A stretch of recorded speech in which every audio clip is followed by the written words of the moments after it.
皆さんまた来てくださってありがとうございます。ということで今週の、アメリカでバズった話題、一番バズった話題はやっぱり火曜日に最高裁の、草案がリークされたんですね。情報漏洩があったんですね。これが中絶の問題で、この問題っていうのはすごく難しくて、アメリカに長く住んでる人だったら本当にみんな絶対知ってて、やっぱり話題にしちゃダメなことなんですよね。なんかわかんないんですけど、でこれはもともとは違法だったんですよね。アメリカでは中絶をするってことが違法で捕まっちゃってたんですよ。で1973年に、その手術をしたお医者さんと手術をした女性が逮捕されちゃったんですね。捕まったんですね。でその時に、じゃあ女性の権利はどうなるんだっていうことで、歴史上初めてアメリカで憲法14条プライバシーの権利、女性のプライバシーの権利っていうことで、中絶をするっていう女性の権利も、その女性の体や状況やそういうものを鑑みて、その権利を女性が選べるっていう初めてそれが勝った、判例なんですね。その判例を最高裁のジャッジがひっくり返そうっていう感じの草案を出していたようなんですね。それがリークされちゃって、アメリカ中がブワーって、この問題では本当に政党関係なくすごく分かれるんですよ。賛成派と反対派っていう風に。だから本当にみんなが話題にしないようにしてるような感じなんですね。私もしたことないんですけど。ということで、これがすごい一番の話題になっていました。あと4月の25日にオハイオでもうすごい盛り上がったトランプさんのラリーの時に JD バンス押すぞって言って、その予備選が5月3日にあったんですね。それで JD バンスさんが圧勝しましたということで、そのご報告も一緒にお知らせします。どうぞ。Big night for America First politicians and a bad one for the far left.A Trump endorsement boosting J.D. Vance to victory in Ohio's Republican Senate primary. Now, this campaign, I really think, was a referendum on what kind of a Republican Party we want and what kind of a country we want.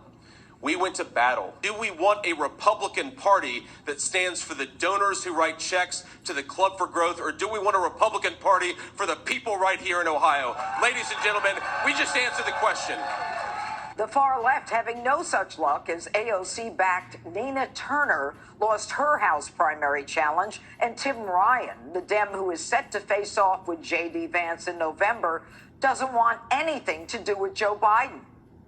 President Biden, will you invite President Biden to come campaign for you? Look, we welcome everybody's support, but I will be the face of this campaign. I don't think, surrogates are going to play a huge role here. I want people to get to know me. I want to control my message. I want it to be my face and my background, my record. All right, we'll get to Tim Ryan in a minute. But, here you have J.D. Vance, Dana, who's third or fourth in line. Trump then lays his hand on his shoulder, and you take someone from third or fourth, and he wins the primary. It changes trajectory. Well, it's interesting that apparently, Greg, the fake news, according to J.D. Vance, wanted to write about the death of Donald Trump's agenda. Now, the left has been bringing up Trump, and now with this supposed decision, they're really bringing up MAGA, and now Trump is showing the power that he has. They need Donald Trump right now. They need somebody, they need a demon. And I think these outcomes are more related less to Trump than the Democrats' disastrous embrace of the hard left wokeism, right? It's creating, and you can see it, a pendulum swing. And that's why you're getting a lot of young candidates. Sometimes they'll be a little bit colorful, but you see a lot of change going on. But there's one variable in these elections that it also explained the Supreme Court leak and why it was necessary. Over 230,000 more Republicans turned out in Ohio than they did in 2018. It's the highest turnout ever. There were 160,000 fewer Dems that came out to vote. That's an enthusiasm gap so wide Brian Stelter could walk through it. So it's Trump's party. Ohio is a Republican state. Abortion is the one issue where suburban moms might be motivated. I've always thought that abortion has always been the secret issue, that no one's going to talk about it, but it's really an issue. Now they're talking about it. I wonder how it plays out. It's Donald Trump's agenda. Donald Trump's agenda doesn't have the tweets or January 6th or any of the personality of Donald Trump. It is results driven, and it is what people enjoyed in contrast against what they're living now. J.D. Vance is the prime example of that. J.D. Vance is not Donald Trump, but he embraced Donald Trump's agenda. That's how he earned the endorsement, and that's why he's going to win.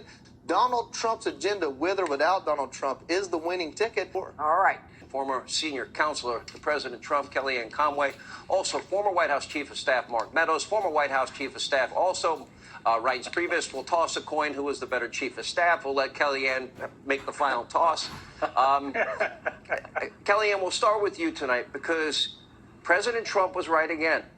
You know, it's what people said, well, Donald Trump fought with the press. He called them fake news media and et cetera, et cetera. The country was so much better off. I never thought it would get this bad this fast, and I don't think any American did. No, they did not. In less time than it takes to have a baby, Sean, they basically unraveled these great accomplishments and started to ruin America. Look, when the White House in which the three of us worked, nobody ever wondered who is the president, who's in charge, and what is he thinking. All of those were assured at every moment. But I have to say something about the montage of lunacy you treated us to at the beginning of your monologue. It should not be an occupational hazard to work at the United States Supreme Court as a justice or to be a family member of one of those justices. Some of them have small children. I think many of them have spouses. And the threats that are going to their safety, to their lives.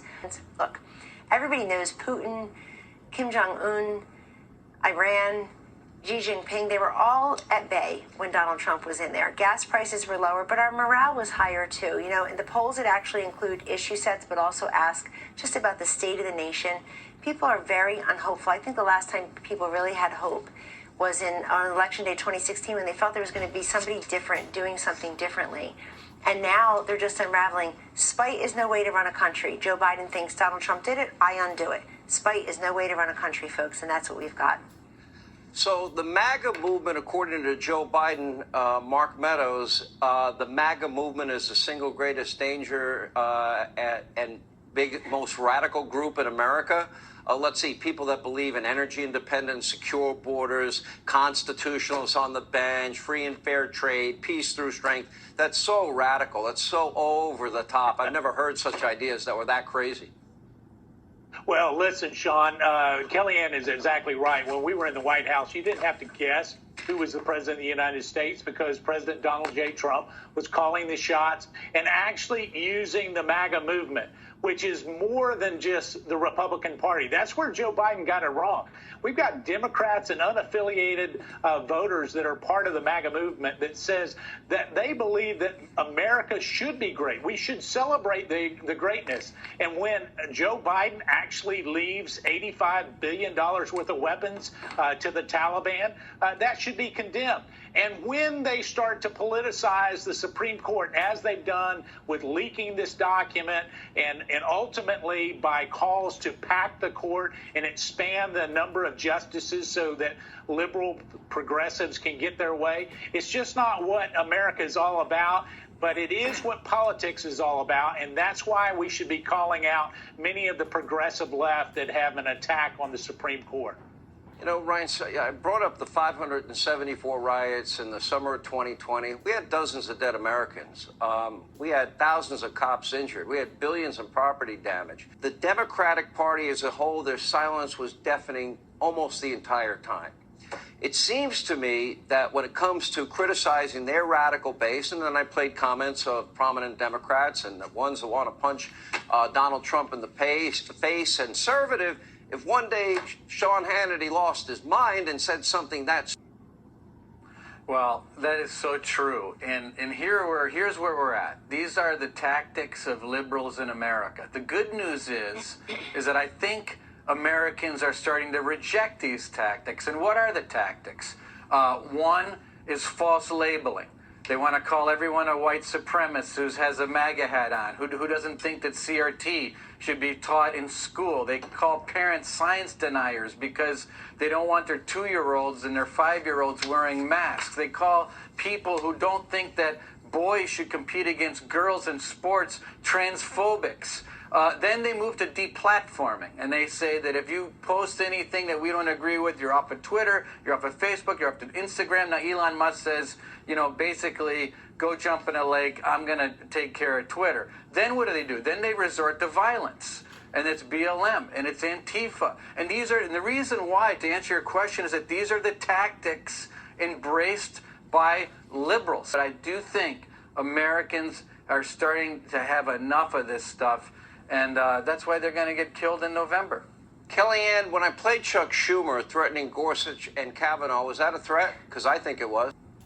Yes, it was. And as for Chuck Schumer, I don't want this old white guy telling me what to do with my body, Sean, and how to think. That's very woke of you. Go ahead. No, it was a threat. It was a threat. I He know went to it was their a place threat. of work and threatened them. Right. By the way, have you noticed there's always cameras involved? They have to bother Ted and Heidi Cruz at dinner, Kirstjen Nielsen, the Secretary of Homeland. They've always got their camera out, and then they go, which makes you wonder. But I think it's all escalated now, and it's because of something you said earlier, which is that people are lying about what would happen if, in fact, that opinion holds and Roe versus Wade no longer exist. Of course, abortion will be accessible. People are lying about that, and the left benefits from the fact that a majority of Americans, when you ask them what did Roe versus Wade actually provide, they get it wrong. The Democrats love that. People know Planned Parenthood gets $500 million in taxpayer money. They were caught selling fetal tissue and baby body parts a few years ago. They're for ninth-month abortion. They're for sex selection abortion. They're for taxpayer-funded abortion.